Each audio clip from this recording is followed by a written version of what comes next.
Hello all the aspirants. आज आपको मिलवाना है जितेंद्र से।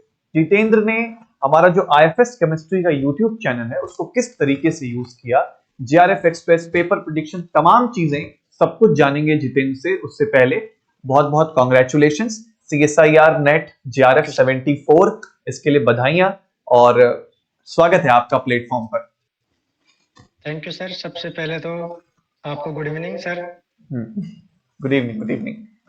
तो जी सर। जितेंद्र, एग्जाम क्वालिफाई हो गया, तो रिजल्ट देख के कैसी फीलिंग थी?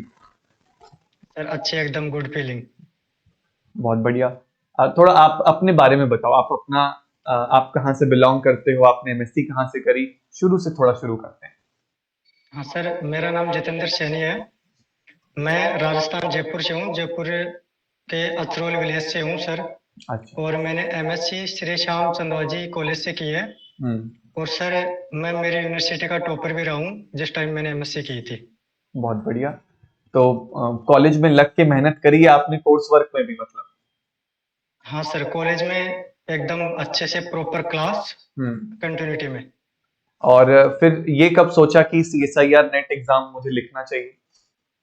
सर जो मुझे जिन सरों ने मतलब टीच किया है उन्होंने बताया था उसी टाइम कि सीएसआईआर नेट की प्रिपरेशन तुम्हें मतलब फाइनल ईयर के साथ ही कर देनी है अच्छे से। हम्म। तभी मैंने हल्के में लिया था उनकी बात को। मैंने ऐसे सोचा कि अभी खूब टाइम है तो अपन हम्म। बाद में करेंगे। मेरा कोई वैसे प्लान नहीं था क्योंकि हमारे एरिया में इतनी कोई अवेयरनेस नहीं है सर सीएसआईआर नेट को लेके। अच्छा। इसलिए सर। तो मतलब कॉलेज में उतने बच्चे compete नहीं करते या उतना एग्जाम में बैठते नहीं है एमएससी के दौरान?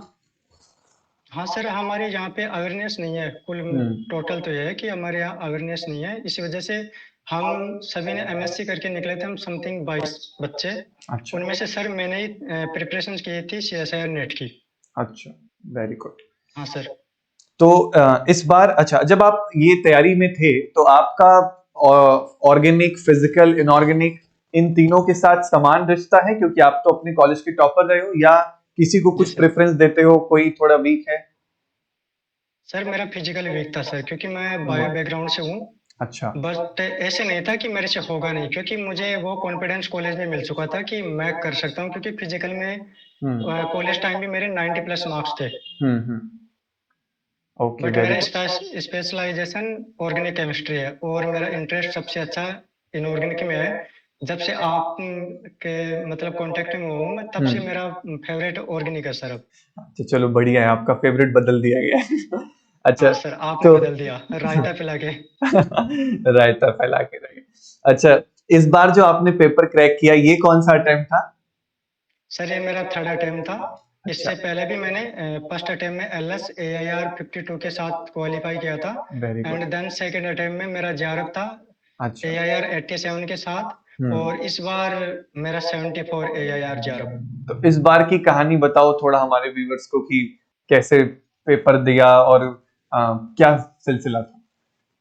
सर इस बार पेपर देने का कोई प्लान नहीं था सर पहले तो। ठीक है, जेआरएफ तो और हो इस चुका था। बार हाँ सर, जेआरएफ हो चुका था। और हम्म। मेरे माइंड में से था कि पेपर तो देना है। हम्म। बट घर पे कुछ इश्यूज थे तो हम्म। कुछ ज्यादा ही मैटर था। तो मेरा ऐसे था 1.5 मंथ पहले से हो गया था कि इस बार पेपर नहीं देना है। मैं हम्म। एपी की तैयारी कर रहा था हमारे आरपीएससी, तो वो ही कंटिन्यू रखना है। जैसे ही मैं इन सबसे फ्री होऊंगा तो एग्जाम के फर्स्ट दिन तक मेरा ऐसे था कि मुझे एग्जाम नहीं देना है। ओके। फिर जिन सरों ने मुझे एमएससी में पढ़ाया था उन्होंने मुझे शाम को कॉल किया कि एग्जाम देने चलना है कल। ठीक है। तो तुम चलोगे एग्जाम देने कैसे भी? तो मैं उनको तब भी मना कर रहा था। बट अच्छा। उन्होंने बोला कि चलना है मेरे साथ। हम्म। इसलिए मैं एग्जाम देने गया था। ना मैंने सिंगल बार भी रिवाइज किया था, कुछ भी नहीं किया था। मैं बस उठ के गया था एग्जाम देने। तो जितनी आसानी से ये बात आपने कह दी है, इतना आसान तो बिल्कुल नहीं होता क्योंकि लोग इतनी मेहनत करके जाते हैं, फिर भी जेआरएफ, वो भी 74 रैंक के साथ, तो मुश्किल तो है काम। इसका मतलब पहले कुछ मेहनत हुई है जो बहुत, मेरे ख्याल से, जी तोड़ मेहनत हुई है। तो हम लोग उस पर चर्चा करते हैं कि आपकी स्ट्रेटजी जेआरएफ के प्रति, जब आपने, अच्छा फर्स्ट अटेम्प्ट के बारे में बताओ पहले तो, कि फर्स्ट सर अटेम्प्ट में फर्स्ट अटेम्प्ट में कैसा फीलिंग था आपका? सर फर्स्ट अटेम्प्ट में फीलिंग ऐसा था कि एग्जाम से पहले मूड चिल था। हाँ। बट जैसे एग्जाम में बैठा तो पूरी बॉडी वाइब्रेट करने लग गई थी। अच्छा। क्योंकि सर फर्स्ट अटेम्प्ट में मैंने फिजिकल उस लेवल से प्रिपेयर नहीं किया था जिस लेवल का फिजिकल पूछा जाता है सीएसआई नेट में। हाँ। तो सर ऑर्गेनिक भी मेरा उस टाइम ऐसा नहीं था, और ना फर्स्ट अटेम्प्ट में आप मिले थे मुझे। अच्छा, फर्स्ट तो अटेम्प्ट सर में आपने वो चैनल फॉलो नहीं किया था? नहीं सर, उस टाइम आप कांटेक्ट में नहीं आए थे उस अच्छा। Time sir. मैं इकल्ला लाइब्रेरी में बैठ के ही मैंने बहुत और मेरे बढ़िया। अकॉर्डिंग ही करके गया था मैं सब कुछ सर। तो उस और जितेंद्र से इस जितेंद्र तक का सफर कैसे हुआ, फिर इतना तगड़ा ट्रांसफॉर्मेशन कैसे किया आपने? सर वो ट्रांसफॉर्मेशन हुआ है कि जैसे फर्स्ट अटेम्प्ट में एलएस हुआ तब मुझे वहाँ रियलाइज हुआ कि मेरा पेन नहीं चल रहा था वहाँ पे। ओके। एक तो ऑर्गेनिक में और ना हम्म। फिजिकल में मेरा पेन नहीं चल रहा था वहाँ पे। अच्छा। फिर मैंने मतलब जैसे एग्जाम से फ्री होके आया तो मेरे 86 मार्क्स थे उस टाइम। हम्म। तो मुझे ऐसे था कि नहीं होगा, एलएस भी नहीं होगा, क्योंकि हम्म। अभी जो कट ऑफ का सिनेरियो आप देख रहे हो तो वो बहुत हाई था। हाँ। इस बार वाला अलग है। इस बार तो थोड़ा सा सर गिरा है। मैंने जैसे एग्जाम देके आया, मैं उसके 2 दिन बाद में मैंने मूड रिलैक्स किया, उसके बाद में उसी पेपर को मैं लेके बैठा ना।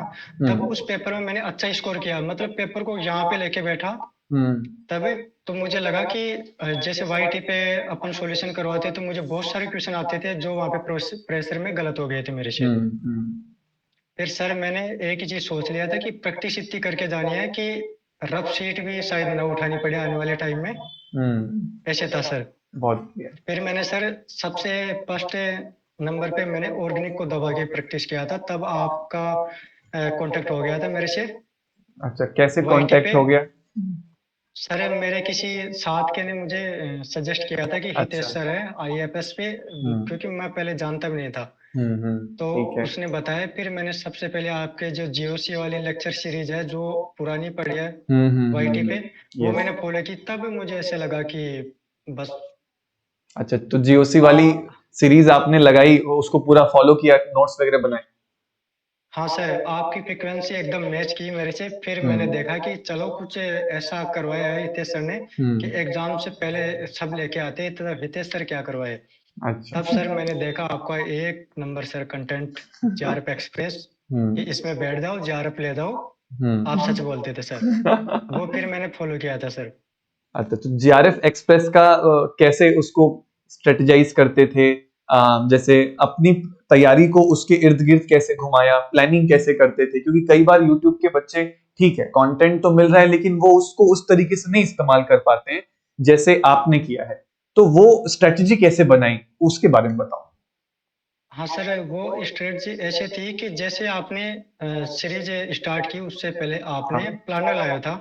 तो मुझे हम्म। ऐसे था कि हितेश सर आज अगर इस यूनिट का क्वेश्चन प्रैक्टिस करवाएंगे वाईटी पे हम्म। जेआरएफ एक्सप्रेस में, तो वो यूनिट मुझे वाईटी अटेंड करने से पहले सेशन मैं रिवाइज करता था अच्छे से सर उस यूनिट को। अच्छा, वेरी कि गुड। मतलब अच्छे से रिवाइज करके चलना है, उसके बाद में कॉपी पेन लेके मैं मेरी बेंच पे बैठता था अच्छे से, कि अब अपना पेन चलना चाहिए हितेश सर के साथ। बहुत बढ़िया। ऐसे था सर उस टाइम। और सर जैसे किसी भी क्वेश्चन में मैं अटकता था, या फिर हर एक क्वेश्चन जो आप सेशन में लाते थे उसका मैं तुरंत ही स्क्रीनशॉट निकाल लेता था, क्योंकि उस टाइम प्रॉपर नोट्स बनाना मुश्किल होता था। मुश्किल है, हाँ। उस टाइम आप जो काम बोलते थे वो काम जरूरी था सर। सेशन उसके थोड़े बाद में मैं तेज जैसे जनरली चलते हैं मेरे वाले, तो नोट्स मेकिंग मुश्किल होती होगी शायद। जी सर, उसके बाद में मैंने प्रॉपर नोट्स बनाया था सर हर एक क्वेश्चन का। अच्छा। उसमें जो कंसेप्ट था वो मेरे अकॉर्डिंग कि मुझे क्या समझ में आया, मैं इसको कैसे मॉडिफाई कर सकता हूँ, वो मैं लिखता था। बहुत बढ़िया। तो कभी उस दौरान ऐसा लगा कि यार मेरे से क्वेश्चन नहीं बन रहे हैं, या मुश्किल लग रहा है, या सेल्फ डाउट आया हो कि पता नहीं बनेगी बात नहीं बनेगी? इस बार तो चलो इस वाले वाले अटेम्प्ट में आएंगे, लेकिन उस बार तो आपको नहीं पता था, आपके पास हाँ उतनी सर। रिलैक्सेशन नहीं थी कि हाँ जीआरएफ तो हो ही गया है। तो उस समय फीलिंग कैसी थी आपकी? सर उस टाइम ऐसे था मुझे कि ये डाउट तो सर श्योर है, आना है, डाउट तो आएंगे सर। बट मुझे बिल्कुल। ऐसे थिंकिंग थी मेरी कि अगर जैसे 10 क्वेश्चन है, आप हाँ। 10 क्वेश्चन सोल्व करवा रहे हो, उसमें से अगर मेरे 6 से 7 क्वेश्चन बन रहे हैं, हाँ। तो मुझे ऐसे लगता था कि गुड है, कोई दिक्कत नहीं है। बहुत तो बढ़िया। सर यही थॉट रखता था, ऐसे नहीं रखता था कि 10 में से 10 अगर राइट नहीं हो रहे तो मुझे टेंशन लेना, नहीं सर। बहुत बढ़िया। तो अच्छा, ये फंडामेंटल कैसे स्ट्रॉन्ग किया? फंडा जैसे जीआरएफ एक्सप्रेस में जो भी चलता है, मैं वो थोड़ा एडवांस लेवल और क्रैश कोर्स टाइप चलता है। तो जी उसको सर। समझने के लिए और उसमें भी 10 से 6-7 क्वेश्चन सही करने के लिए थोड़ा बेसिक स्ट्रांग होना चाहिए, तो उसके लिए फिर लेक्चर सीरीज वगैरह भी लगाई हैं आपने? हाँ सर, मैंने पहले जैसे आपको बताया था, मैंने कोचिंग की थी। वहाँ से सर जो मुझे मटेरियल मिला था सर, सबसे ज़्यादा रोल मेरा रिवीजन का रहा आज तक, क्योंकि सर मैंने जिस भी एग्जाम में मैं बैठा हूँ सर, अराउंड नेट का सिलेबस मैंने 30 से 40 बार रिवाइज कर चुका था सर मैं, बहुत बढ़िया। सेकंड अटेम्प्ट में सर, क्योंकि मैंने रिवीजन बहुत दबा के किया था। 14 हॉर्स डेली का मेरा रूटीन था उस टाइम, जब मेरा सेकंड अटेम्प्ट था। अच्छा, बहुत बढ़िया। तो मतलब जो जेआरएफ एक्सप्रेस और हमने पेपर प्रिडिक्शन इन सीरीज में किया, उस कंटेंट को यूज आपने बहुत अच्छा किया। अच्छा, उसमें से कुछ सवाल आपको एग्जाम में दिखे थे कुछ जैसा डायरेक्ट? डायरेक्ट सर, हर हर मैंने जैसे उसके बाद मैंने 2 अटेम्प्ट दिए सर, दोनों अटेम्प्ट में डायरेक्ट क्वेश्चन थे, 3-4 क्वेश्चन तो इजीली, जो कि मैं कुछ छोड़ के भी चला जाता था, तो ना छोड़ के गया ना, उसी में से भी 3-4 क्वेश्चन मिलते थे डायरेक्ट, डिट्टो मतलब कॉपी पेस्ट आपके। अच्छा, बहुत बढ़िया। और टेस्ट सीरीज लगाते थे आप? हाँ सर, टेस्ट सीरीज का बहुत रोल रहा है मेरी प्रिपरेशन में, क्योंकि टेस्ट सीरीज मैंने इतनी लगाई है जितनी मैंने लोगों से सुनी नहीं है सर। अच्छा। जी सर, क्योंकि मेरा जब सेकंड अटेम्प्ट था सर, तब मुझे ऐसे था कि अब सब कुछ हो गया है, रिवाइज हो गया है, अब मेरा हाथ चलना चाहिए। तो बिल्कुल। मैंने सर अराउंड 150 के समथिंग टेस्ट लगाए थे सर, जो भाई यूनिट टेस्ट है। डेढ़ सर सौ मैं के डेली टेस्ट, के बहुत बढ़िया, बहुत बढ़िया। जी सर, डेली के मेरे 3 टेस्ट फिक्स होते थे। एक जैसे मैं सुबह इनऑर्गेनिक की रिवाइज करता था, देन इनऑर्गेनिक का टेस्ट होता था मेरा 9 बजे, मेरा फिक्स था सर, मैं फ्लाइट मोड ऑन करता था, अच्छा। लाइब्रेरी का नेट कनेक्ट करता था, मुझे टेस्ट देना है। हाँ, उसके बहुत बाद बढ़िया। में मेरा शेड्यूल रहता था कि ऑर्गेनिक रिवाइज करना है, ऑर्गेनिक का 3 बजे से मेरा टेस्ट था। मैं अच्छा। मेरे अकॉर्डिंग करता था कि मेरा टेस्ट है, बाकी कुछ मैटर नहीं करता था। वेरी उसके बाद में सर जैसे मैं ब्रेक लेता था, देन मैं फिजिकल की यूनिट रिवाइज करता था। फिर मैं सर शाम के जैसे 7 PM के समथिंग में फिजिकल का भी टेस्ट देता था। बाकी अच्छा। फिजिकल का मेरा टेस्ट सबसे गंदा जाता था। फिर मैंने टेस्ट के बाद ही फिजिकल में सर पीओआईक्यू पे फोकस किया था मैंने, कि अपन को पीओआईक्यू करने जाना है, एंड अराउंड उन्हीं के इर्द गिर्द घूमना है सर। राइट। तो वहां जी सर। पीवाईक्यूज से हेल्प ले रहे थे, उतनी अच्छी नहीं बन पा रही है पकड़ फिजिकल पे, लेकिन पीवाईक्यूज के टच में लगातार बने हुए थे आप। हाँ सर, फिजिकल में मैंने जितने भी अटेम्प्ट दिया अभी तक जिनमें मेरा जेआरएफ हुआ है सर, मैं फिजिकल में पीवाईक्यू करके जाता हूँ ओनली लास्ट 5 अटेम्प्ट के। हम्म। जी सर। Very good. और जनरल एप्टीट्यूड के लिए कुछ पढ़ा था, या अपना जो आपका बेसिक है उसके बेसिस पे अटेम्प्ट किया था? सर जनरल एप्टीट्यूड मैं बस उठ के गया था, मैंने उसका ना कोई सेशन देखा अभी तक, अच्छा। कुछ भी नहीं सर। तो कितने वो सही फिर हुए भी थे सर, आपके? मैंने सर 7 क्वेश्चन अटेम्प्ट किए थे, उसमें से 5 क्वेश्चन मेरे राइट थे। ओके। जी सर। बहुत बढ़िया। तो पिछली बार वाले में जेआरएफ में तो चलो आपने मेहनत करी और वो किया, जी सर। अच्छा लगा। इस बार क्या जादू कर दिया? सर इस कैसे? बार जादू नहीं था, सबसे अच्छा था कि मेरा माइंड फ्री था एकदम, और मुझे किसी प्रकार की टेंशन नहीं थी। मैं बच्चों को भी यही कहूंगा कि आप जितना ज्यादा रिलैक्स रहोगे, वो आपको पॉजिटिव मतलब प्लस में जाएगा आपके वो। राइट। तो जी सर। कोई, लेकिन फिर भी यार मतलब अ, इतना नंबर कैसे आ गया? अगर हम नहीं पढ़ सर रहे हैं तो आपका पेपर के प्रति स्ट्रेटेजी क्या थी? इस बार बैठे थे तो पार्ट सी में कितने किए, पार्ट बी में कितने किए? कुछ रिकॉल, मतलब भूल भी रहे थे ऐसा भी था, या सब कुछ याद आ रहा था? उसके बारे में हाँ बताओ सर, थोड़ा। मैं आपको बताता हूँ प्रॉपर, कि जैसे मैं एग्जाम देने गया तो मुझे ऐसे था कि एग्जाम देने चलना है, तो वो तो आपको पता है कि मैं क्यों गया था।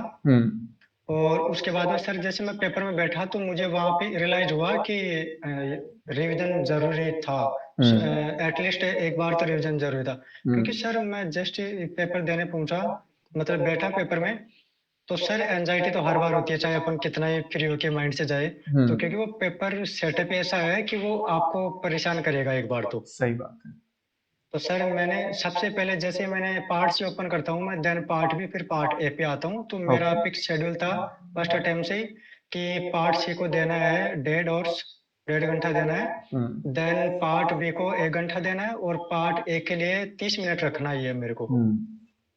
ऐसे था सर। फिर मैंने पार्ट सी अटेम्प्ट किया, तो सर पार्ट सी अटेम्प्ट शायद मेरे अकॉर्डिंग पेपर था, मुझे ऐसे लगा, क्योंकि शुरू के जो पार्ट सी में 3 क्वेश्चन थे, वो मैंने विदाउट रफ शीट उठाए, मतलब रफ शीट मैंने ली भी नहीं थी, मैंने बोला था कि मुझे चाहिए नहीं इस बार। कि अच्छा। मेरा मूड में नहीं था उस हिसाब से। तो सर 10 से 20 सेकंड में मैंने पार्ट सी के ऑर्गेनिक के 3 क्वेश्चन सही कर दिए थे। जो तो क्या बात मुझे है। श्योरिटी थी। 3 में से सर 2 जो क्वेश्चन थे वो आपके नोट से डायरेक्ट थे सर वो। क्या बात, मतलब शुरुआत ही ऐसी हो गई एकदम कि अरे ये तो देखे हुए ये सवाल आ गए। आपके नोट से थे, हाँ सर, डिट्टो आपके नोट से थे वो। बहुत कैटेजॉन बढ़िया। रिएजेंट वाला कि मैं देखा कि बस इस बार अपने लाइक पेपर है, तो कोई नहीं, करते हैंडल उस अकॉर्डिंग। बहुत बढ़िया। ऐसे था सर।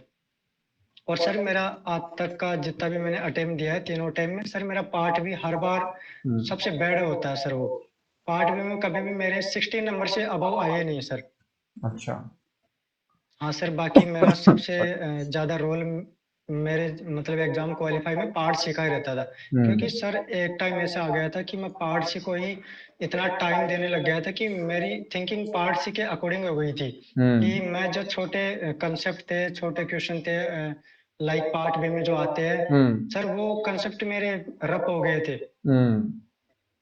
ऐसे था सर। चलिए, अगर जितेंद्र आपको कोई बच्चा सुन रहा है, लेट सपोज वो रिपीटर है, उसने तैयारी कर रखी है पहले से, कहीं से भी कर रखी है, अब वो हमारे YouTube चैनल का जो कंटेंट है या जो मैं अभी पढ़ाता हूं उसको कैसे यूज करे, क्योंकि कई बार क्या होता है कि यार YouTube पे इतना सारा कंटेंट है ना, बच्चा उसको समेट नहीं पाता या यूज नहीं कर पाता, जी सर। लेकिन आपने बहुत अच्छे से यूज किया है, आप उसको क्या सजेस्ट करोगे, कैसे वो करे, वो अपने सर तैयारी में कैसे, अपने स्ट्रेटजी में कैसे उसको ले आए। सर मैं बच्चों को यही कहूंगा कि आप जो प्लानर लाते हैं, आप जो भी स्ट्रेटजी बनाते हैं सर, वो सर आप अपने एक्सपीरियंस, आपने मतलब इतने बच्चों को टीच कर चुके हैं आप, उस अकॉर्डिंग आप सर वो प्लानर लेके आते हैं, तो आपको एग्जाम को लेके और बच्चों को लेके बहुत अच्छी अंडरस्टैंडिंग है सर आपको। तो आप प्लानर भी उसी अकॉर्डिंग लेके आते हैं, तो बच्चों को आपके जो आप जो प्लानर लाते हैं सर, उसी के अकॉर्डिंग खुद को कन्वर्ट करना चाहिए सर। और जब भी आपका सेशन हो वाईटी पे, कहीं पे भी सर आप जहाँ भी लो, जैसे पेड कोर्स में, तो बच्चों को एटलीस्ट रिवाइज करके जरूर आना चाहिए टॉपिक से पहले, क्योंकि सर मजा तभी आता है एंड फ्रिक्वेंसी भी तभी मैच होती है टीचर से, और क्वेश्चन भी तभी बनते हैं सर अपने। Right right. चलो बहुत बढ़िया। Jitendra, wish you all the best for your coming exams, RPSC का आपका एग्जाम आ रहा है, उसके लिए ऑल द बेस्ट, जी उसमें सर। भी आप अच्छा करेंगे। और बहुत बहुत शुक्रिया प्लेटफॉर्म पर आने के लिए और अपनी जर्नी शेयर करने के लिए, बहुत ही यूनिक कहानी थी आपकी, और खास करके इस बार वाला रिजल्ट, तो उसके लिए थैंक यू फिर से सर। बधाइयाँ। ठीक है सर, थैंक यू ठीक सर। है, थैंक यू सो मच। हाँ, और सर एक सबसे इम्पोर्टेंट ये था कि जो आप क्लास का माहौल बनाते थे पढ़ाने में, हाँ हाँ। शायद ऐसा माहौल सर वाईटी पे अभी तो आज तक किसी ने बनाया नहीं है सर। आपके जिस माहौल से मतलब बच्चा गुजरता है ना, उसका नॉलेज अलग लेवल से गेन होता है सर। उसे ऐसा लगता है कि आप ऑफलाइन बैठे हो और उसी अकॉर्डिंग बच्चे को आप डांट भी रहे हो, उसे सिखा भी रहे हो, सब कुछ ऐसे लगता है सर। वो तो आप लोगों के कमेंट्स हैं जो मुझे मोटिवेट करते रहते हैं। हाँ सर, बट मैंने सर कभी कमेंट नहीं किया, मैं आपने कमेंट कभी एंजॉय कमेंट नहीं। करता था देख के सर। मुझे ऐसे मतलब था कि मैं लाइक करना आपका सेशन, अच्छा। और बस मेरा 100% देना है। आपने जो मेहनत की है उस मेहनत को मतलब बच्चों को दिखाना है कि आप मेहनत कर रहे हो। तो ऐसे था सर। चलो बहुत बढ़िया। तो लाइव का माहौल तो यार आप लोग ही क्रिएट करते हो, मैं तो बस जो आपके कमेंट्स हैं उसको पढ़ता हूँ और आप लोगों को थोड़ा बहुत बताता रहता हूँ। चलो बहुत अच्छा लगा। और कभी ऐसे खाली रहो तो दोबारा आइएगा सेशन में, फिर से बातचीत करेंगे, है ना। हाँ जी सर, अभी जैसे एग्जाम लगेगा इस बार वाला भी, तो जरूर आएंगे सेशन में, और इस बार आपसे कमेंट में भी इंटरेक्ट करेंगे हाँ और बिल्कुल। कनेक्ट रहेंगे सर। चलिए बहुत बढ़िया, आपसे बात करके बहुत अच्छा लगा, and wish you all the best. Thank you sir.